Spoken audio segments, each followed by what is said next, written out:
15 ቀን ነው ሰሚነሽ የቆየው። ከዛም በኋላ 2 ወር ነው ዳንስ የሰራሁት። 2 ወሩ ለኔ ሲኦል ነበር። በቃ ይቆም ሲኦል። በኪራይ ቤት በኪራይ መኪና እየሄድክ ግን አንተ ብርህን ለመጠጥ ቤት የምትጨርስ ከሆነ በአለም ላይ እንዳንተ የሚያሳዝን ሰው ማን አለ? የነፍሱን ደውል አንድ ሰው ሰማ ማለት ዲያብሎስ ከእጁ ሊያጣህ ነው ማለት ነው። እኔ ብዙ ይሄ መጾም ምናምን ቦታ ስለማልሰጠው የነሱ አለመጾም አይታየኝም ነበር። ከዳንስ ከዛ ህይወት ወጥቼ አሁን ላይ እንድቆም ያደረገኝ በልጅነት የተማርኩት የሰንበት ትምህርት ቤት ነው ብዬ አስባለሁ። በሳምንት 5 ቀን ሰንበት ሄድ ከነበር 2 ቀን አረኩት። ከዛም 3 ቀን ሄዳለሁ። ከዛም 1 ቀን ከዛም በቃ ቶታሊ ጠፋው።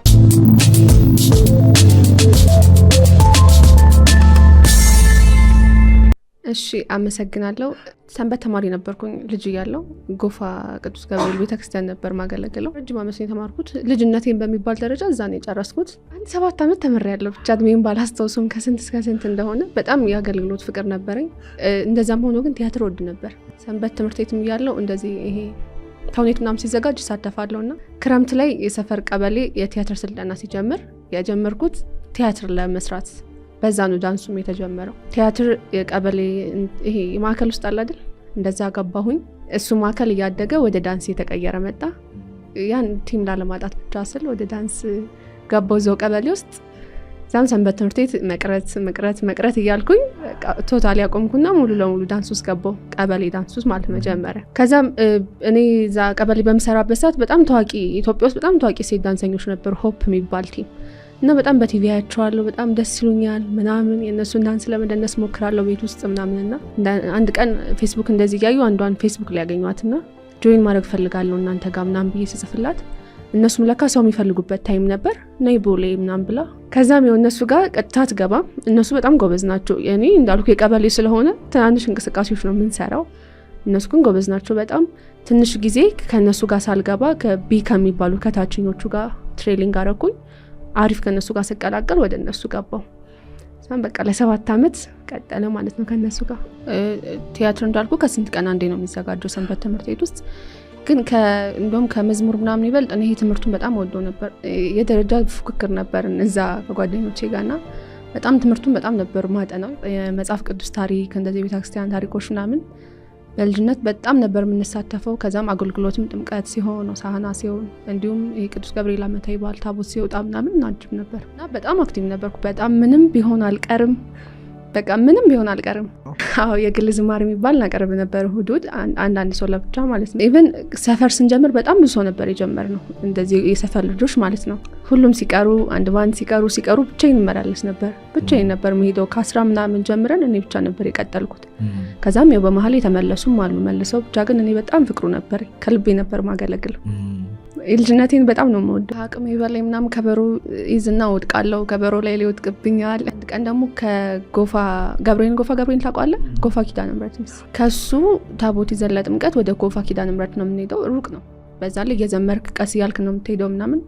ገና ከበር ከአዳራሽ ስንወጣ ጫሜ ተገነጠለ። በቃ ባዶ እግሬ ሆንኩኝ። ወይ ይቅርብሽ ምናምን አሉ። አይቀርብኝም ባዶ እግሬ። ከዛ ጀምሬ እስከ ሄደን ታቦት አስገብተን ባዶ እግሬ ተመለሱ። አስፋልቱ በጣም ያቃጥል ነበር ምናምን። የልጅነት ነው አረሳውም መቼም። እንዲህ ስንት ቀን ሙሉ እንቅልፋችን ናት። በጣም እጓጓ ነበር እንደዚህ አገልግሎት ምናምን ሲሆን ኢቭን አይነጋልኝም ራሱ እና እሱን አስታውሰዋለሁ። በጣም ብዙ ነገሮች አሉ እንደዚህ። በተለይ ቲያትር ስንሰራ እንወድቃለን፣ ልብሳችን ይቀደዳል፣ ከአቅማችን በላይ ከበሮ እያያዝን እኛም ወድቀን ከበሮም ላያችን ላይ ይወድቃል። በጣም ነው ደስ የሚል ጊዜ ነበር። እኔ አሁን ላይ ላለሁበት የጠቀመኝ እሱ ነው ብዬ ነው ማምነው። አሁን ላይ ማለት ከዳንስ ከዛ ህይወት ወጥቼ አሁን ላይ እንድቆም ያደረገኝ በልጅነት የተማርኩት የሰንበት ትምህርት ቤት ነው ብዬ አስባለሁ። ምክንያቱም በውስጥ ትንሽ የሚያስቀረው ፈሪሃ እግዚአብሔር አለ። እኔ አሁን ዳንስ ስሰራ በጣም ብዙ ስራ ነው የምንሰራው። ኦልሞስት እኛ ከሳምንቱ ብዙ ቀን ቀረጻ ነን ራሱ በቃ ስራ ነው። እኛ ብር ነው ይሄ ትሬኒንግ ምናምን ያለን ጊዜ የምንፈጀው ነገር የለም። ቀናችን በሙላ በብር ነውና ሮብና አርብ ከሆነ የትም ቢሆን አልበላም፣ ጾሜን አላፈርስም እስከ መጨረሻው ድረስ አልበላም። ኢቭን እኔ ሳልበላ ጠጥቼ ራሱ ታምሜ አውቃለሁ። በእርግጥ ቲማችን ይሄ ስራው ራሱ እንደዚህ አይነት ቦታ እንድትል ያደርጋል እንጂ በጣም አሪፍ ልጆች ናቸው የቲማችን ልጆች። ግን ያው ዳንሰኛ ስትባል ራሱ ሰው እንደዚህ ኢማጂን የሚያደርግክ ነገር አለ። ያው ይሄ በራሴ ምክንያት በራሴ ችግር ጉድለት የሆነ ነውና ሮብና አርብ በሞት አልሽርም፣ ጾማት አልሽርም እና ያ የጠቀመኝ ሰንበት ትምህርት ቤት መማሪ ነው ያምናለሁ። እኔ ፊልም ሰሪ መሆን ፈልጋለሁ ነበር ከልጅነቴ። ከዛም ቀበሌ ቲያትር ሲጀምሩ በቃ ከአንዳንድ ነው የገባሁት። ከክረምትም ነበር ከዛም ይሄ የቲሙ ልጆች ማህበሩ ፍቅሩ ምናምን ተመቸኝ። ማላቀው ዓለም ነው እዛ ቤተክርስቲያን ነው እዚህ እና ልክ ይሄ ቲያትሩ አንድ ባንድ ቲሙ እየፈረሰ ባህላዊና ዘመናዊ ዳንስ ግሩፕ ፈጥረው እዛ ተከፋፈሉና ያን ጓደኝነት ላለማጣት ስል ያን በቃ ሳቅ ጨዋታው ምናምን ወደ ዳንስ ገባው። ከዛም በቃ ብዙ ነገሮች ለኔ አዲስ ናቸው። ልብሱ ምኑ እንቅስቃሴ ሁሉና ሰው እዛ ላይ ስውል ማያቸውም ነገር ወደዛ የሚያደላ ነገር ሆነ። በሰዓቱ ይሄ ቲክቶክ እና የሚባል ነገር የለም። በእርግጥ ግን ቲቪ በተለይ እነዚህ አሁን ገባውባቸው ምልህ ቲሞች በሰዓቱ በጣም ይሰሩ ስለነበር እነሱን በጣም አያቸዋለሁ። እንዳለ ነው ማቃቸው ሁላ ባይ እና ይሄ ነው በቃ በጣም የሳበኝ ይሄ ጓደኝነቱ ምናምን ለቲያትር በገባውበት ሰዓት ማለት ነው። ኢቭን ስቀረ ራሱ ባንድ አይደለም የቀረውት። በሳምንት 5 ቀን ሰንበት ሄድ ከነበር 2 ቀን አረኩት። ከዛም 3 ቀን ሄዳለሁ። ከዛም 1 ቀን ከዛም በቃ ቶታሊ ጠፋ። እነሱን አለመጾም ራሱ በሰዓቱ ልብ አልለውም ነበር ማለት ነው። የኔ መጾም የተለየ ነገር አይመስለኝም። እነሱ ጽዮን እኮ የቤተክርስቲያን ሰው ናት ምናምን ይላሉ። ዳንሰኛው የራሱ ጓደኞቼና እናንተ ቀልዱ ምናምን እላቸዋል። በቃ ሁሉ ነገር እኮ ኃጢአት ነው በእግዚአብሔር ዘንድ ነበር። መቼም ማረሳው ቃል አሁን እኔ እናንተ የምናወራው ነገር ራሱ እላቸዋለሁ ቲም ኃጢአት ነው እና ሰው እንዴት እንደዚህ ይኖራላችኋል እና በጣም ከራአረታይ ምናምን ይሉኛል እነሱ ራሱ በእግዚአብሔር ሕግ እንሂድ ከተባባልን ሁሉም ነገር ኃጢአት ነው እላቸዋል። ማውራት አንችልም፣ መብላት አንችልም፣ መልበስ አንችልም። እንዴት አድርጎ ሊያኖር እንደሆነ እግዚአብሔር አላቅም ምናምን ነበር። ሁሉም ነገር ኃጢአት ነው የሚመስለኝና እኔ ብዙ ይሄ መጾሜ ምናምን ቦታ ስለማልሰጠው የእነሱ አለመጾም አይታየኝም ነበር እና እንጃ ምንም የተለየ ስሜት አይሰማኝም። በሰዓቱ እንዳልኩ ሙሉ ለሙሉ በቃ ገብቼበታለሁ። ይሄ በጣም ተመችቶኝ ነበር አለ ቶሎ እንትን አልኳ ተቀላቀልኩ ከነሱ ጋር ተመሳሰልኩኝ። በቃ ቶሎ በጣም እንዳልኩ ጉጉቱ ነበር እነሱ ነው ማየት በቃ በጣም ፍቅሩ ኦልሬዲ ገብቶልኛል። ዳንሱ በቃ አላረፍድም። በስርዓቱ የትሬኒንግ ልብሴን ይዤ ነው የምመጣው። በትክክል ሲያሰራና አሰራችን ሰራ ነበር። ከዛም በቃ ቶሎ ተቀየርኩኝ። እነሱም ሰው የሚጎላቸው ጊዜ ስለነበር ቶሎ አሸጋገሩኝ። ከዛም በቃ ከነሱ ጋር ሙሉ ለሙሉ በሚባል ደረጃ ሳምንቱ ሙሉ አብረንን ስራችን እና ሌላም ጓደኛ እንድትይዝ አይሰጥም። ጓደኛዬ እነሱ ናቸው፣ ቤተሰቤ ናቸው፣ የስራ ባልደረቦቼ ናቸው። ሁሉ ነገራችን በቃ አብረን ሆነ። ሙሉ ደግሞ ሴቶች ስለሆንን ብዙ ነገር በቃ ይመቻል። ወንድ ስላልገባብን ማለት ነው። አሰሪያችን ብቻ ነበር በሰዓቱ ወንድ። ከዛም ከቆይታ በኋላ አሰሪያችንም አልተስማማንም፣ ወጣ። ሙሉ ሴት ሆነን ማለት ነው። ራሳችን ኮሪዮግራፊ እናደርጋለን። ሮያል ፋሚሊ የሚባሉ ቲሞች አሉ የውጪ ካወቃቸው ዳንሰኞች። እነሱን በጣም እንወዳቸዋለን። የእነሱን ኮፒ እናደርጋለን። ሰው ራሳችን ትሬኒንግ እንገባለን። ራሳችን ኮሪዮግራፊ እናደርጋለን። ራሳችን ስራ እናመጣለን። በቃ ሁሉን በራሳችን አደረግን። ጆቴ በጣም ስም ረስቻለሁ ባይገርም ትናንትና ራሱ ሜቢ አንተም ጠይቀኝ ከሆነ ብዬ የሰሯቸውን ለማስታወስ እየሞከርኩኝ የታዋቂዎች ብቻ ነው እንጂ የመጀመሪያ ክሊፕ እሱ ነው። ከፋረሽ ከዛ ይሄ እንትኑን ራሱ የክሊፑ ጣውረዱን ያወቁት ራሱ የዛ ነው። የማታ ቀረጻ ነበር። ለቁምጣ በቶፕ ነበርን። ብርድ በጣም ነበር የምታይ ምናምን። የመጀመሪያ ክሊፕ እሱ ነው። እንደዛ ላይ የሰፈር ሰው ምናምን አይቶኝ ራሱ በቃ እንዴ በቃ ሰው እኔ ቤተሰብ ራሱ እናቴ አሁን ሰንበቴ ማቆሜን ሳይሆን በቲቪ መታየቴ እንደ ትልቅ ነገር ነበር ያየችው እና በቃ ምንም ከእናቴ ጋር ነበር የምኖረው። ስለዚህ አባቴን በጣም ነው የምፈራው። እሱ ደግሞ ወደ ቤተክርስቲያን ነው የሚያደለው። ረጅም ጊዜ አባቴን ዘግች ቢደውል አላነሳም፣ ባይወድ ደበቃለሁ ይቆጣኛል ብዬ ማለት ነው። ከዛ እናቴ ግን በጣም ሰክሰስ እንዳረኩ ነበር ታስበው ቲቪ ላይ ብቻ በመታየቴ ማለት የድሮ አስተሳሰብ ስለሆነ እነሱ የሚጎትታቸው።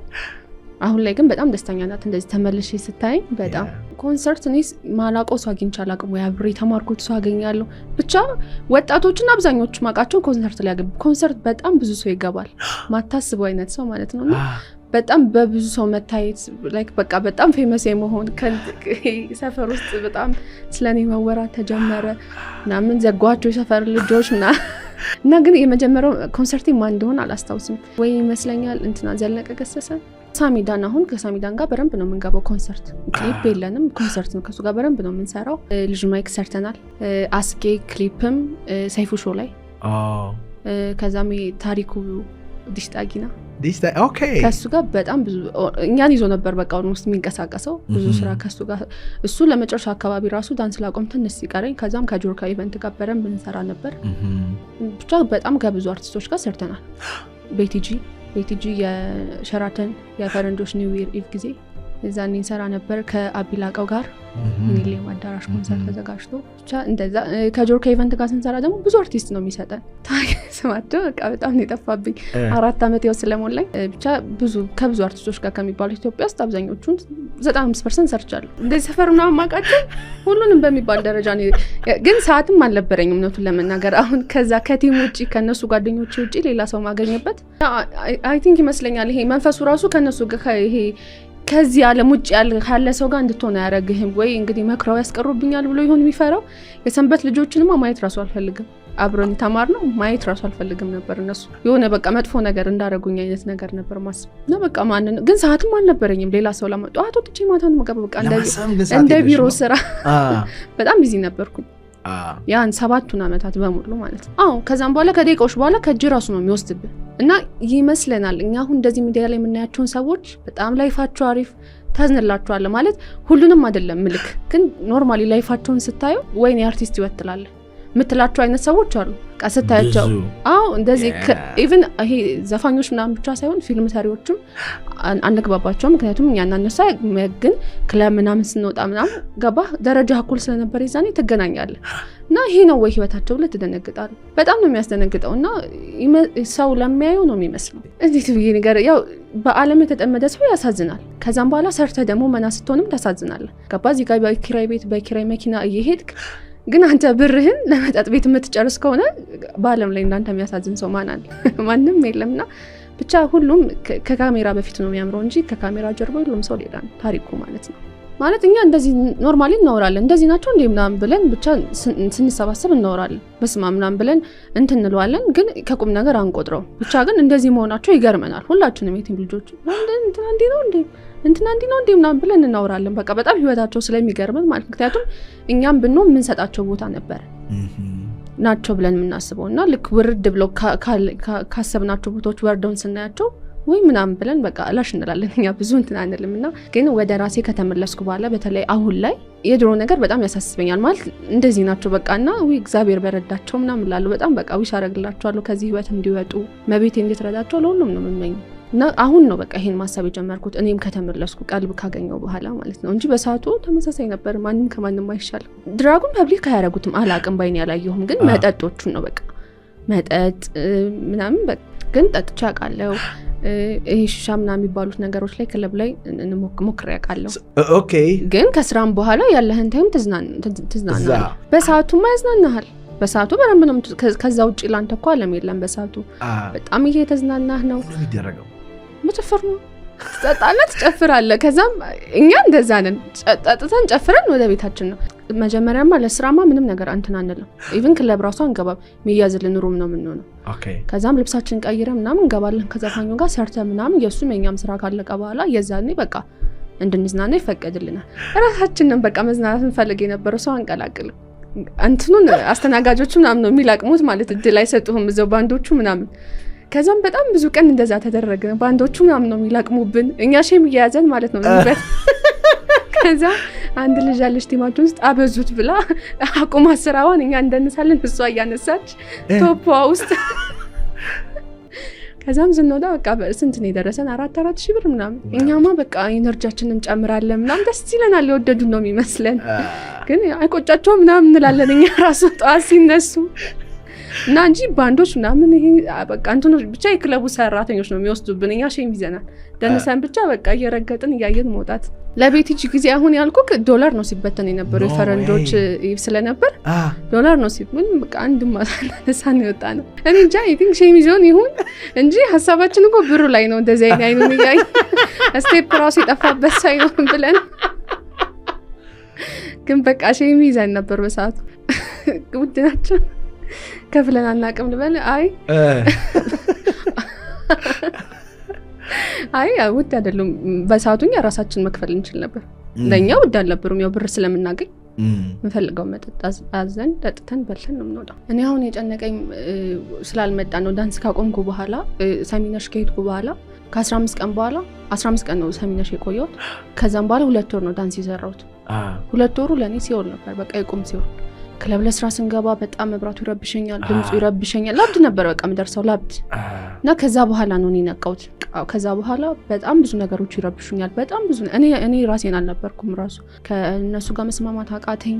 በጣም አለባበሴ ይረብሸኛል። ብዙ ነገር ባይኔ ማየው ነገር በሙላ ነው የሚረብሽ ነበር በሰዓቱ እንጂ ከዛ በፊት እኔ ስንት ዓመት የለበስኩት ልብስ ለብሳ ምን ሆና ነው ራቁቷን እላለሁ። ራሴ ስንት ዓመት የለበስኩት ልብስ ለምንድን ነው ራቁቷን? በቃ እንደዚህ ጓደኞቼ ራሱ ምን ሆና ነው አይነት አስተያየት ነው የሚያዩኝና እሷ ለለበሰችው የኔ ውስጥ ይረብሻል። በቃ ምን እንደሆነ አላውቀውም። ጭንቅላቴ ዞሮብኛል። ብቻ በጣም ምቾት ነው የሚነሳኝ እና ከልብስ ጀምሮ አልኩ ከሴቱ ልብስ ጀምሮ ይረብሸኛል። በቃ ሲጨፍሩ ምናምን ሳያቸውማ በቃ ላብድ ነው የምደርሰው። ላብድ ምን እየሆኑ ነው ምናምን እላለሁ እኔ እንዳላረኩት ማለት ነውና ሁሉም ነገር አዲስ ነበር ለኔ ሆነብኝ።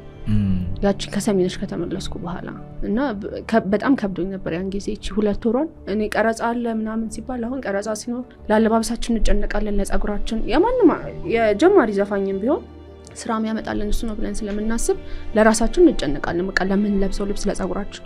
ከዛ በኋላ ግን እኔ ጸጉርሽን ተሰሪ እንደዚህ ተባብለን ሂጄ አልሰራ የተባልነውን ልብስ ይዤ አልመጣም። በቃ በጣም ደብሮኛል፣ አስጠልቶኛል ማለት ነውና በጣም ከባድ ጊዜ ነበር ያሳለፍኩት። እቺ 2 ወር ዳንስ ከማቆሜ በፊት ገንዘብ በጣም ነበር የምንሰራው። እንደ ዘፋኙ ይለያያል። ቢያንስ እስከ 7 እስከ 15 ሺህ ይከፈለናል። በቃ ምን ልብስ ይሄ በቃ የሚታይ ነገሮች ላይ ራሳችን ላይ ኢንቨስት የምናደርገው ልብስ እንገዛለን። ይሄ ጸጉር ምናምን ኮስሞቲክስ ምናምን ነገሮች እንበላለን፣ እንጠጣለን። ከዛም ሌላም ስራ በቃ እንደዚህ ነው። ምንም ታስቀምጠው አይነት ብር አይኖር። እዛው ውስጥ ስኖር ነው የሚኖረው እንጂ እንደዚህ ሴፍ አድርገህ ምናምን አይሆንም። እዛው ላይ ሆነ ግን ትኖርበታል። መኖር የሚመስልህ ኑሮ ትኖረዋለህ የሞትክ ቢሆንም ማለት ነው። በሰዓቱ ግን እየኖርክ ስለሆነ የሚመስልህ ያለህ ምናምን ይመስልሃል። ብቻ ግን አታጣም ብር እጅህ ላይ እዛው ህይወት ውስጥ እስካለህ ድረስ ምንም ነገር ማድረግ ትችላለህ። ይሄ ምንም ማይካድ ነገር ነው። ታገኛለህ ብር ቤትም ጋባዥ አይጠፋም። መሬት ላይ ራሱ ወጥቆ እንግዲህ በአካል እንዳይሰጥ እሱ ማየት ስለማትችል ጥሎም ቢሆን ይጠብቃል መሬት ላይ እንድታነሳው እንጂ ለእንደዚህ አይነት ነገር በረንብ ነው የሚደግፍ። ካለበዛማ ሊያጣህ ነው ማለት እኮ ነው። እና ለሰከንድ ከዛሽ ነገርም ከራቀ ሰው በየትኛውም ቦታ ነፍስ ትደውላለች አንተ ልባ ለማለት ነው እንጂ። ስለዚህ የነፍሱን ደውል አንድ ሰው ሰማ ማለት ዲያብሎስ ከእጁ ሊያጣህ ነው ማለት ነው። ምክንያቱም ነፍስ ንስሐ ግባ፣ በቃኝ፣ ስጋው ደሙ ተቀበል፣ አሳረፈኝ ነው የምትለኝ። ለዛ ያን ድምጽ እንዳትሰማው በብዙ ነገሮች እሱ ሸፍንሃል፣ በጣም በብዙ ነገሮች።